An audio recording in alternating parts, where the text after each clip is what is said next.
আসসালামু আলাইকুম। আমরা জানব বাংলাদেশের রাজনৈতিক ব্যবস্থা থেকে কিছু গুরুত্বপূর্ণ প্রশ্ন উত্তর, যেগুলো প্রাইমারি বিসিএস ও অন্যান্য পরীক্ষার জন্য খুবই গুরুত্বপূর্ণ। চ্যানেলটি সাবস্ক্রাইব করে সাথেই থাকুন।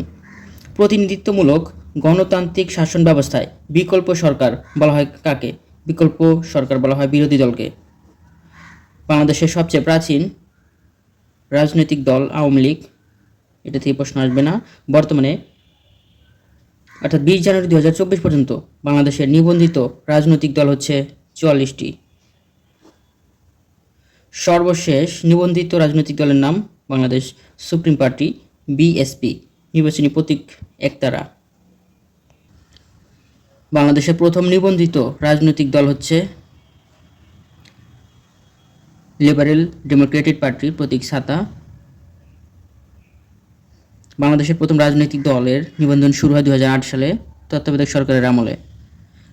বাংলাদেশ নির্বাচন কমিশন অর্থাৎ ইসি কর্তৃক সর্বশেষ অর্থাৎ 2023 সালের নভেম্বর মাসে প্রকাশিত তালিকা অনুযায়ী বাংলাদেশের নিবন্ধিত ভোটারের সংখ্যা 11,96,91,633 জন। এর মধ্যে পুরুষ ভোটারের সংখ্যা 6,07,71,000 এবং নারী ভোটারের সংখ্যা 5,89,19,000।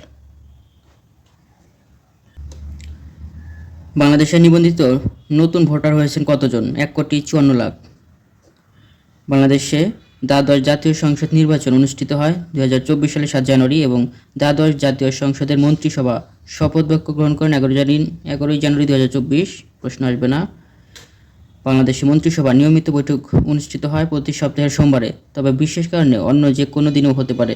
স্বাভাবিকভাবে প্রতি সোমবারে অনুষ্ঠিত হয় নিয়মিত মন্ত্রিসভার বৈঠক।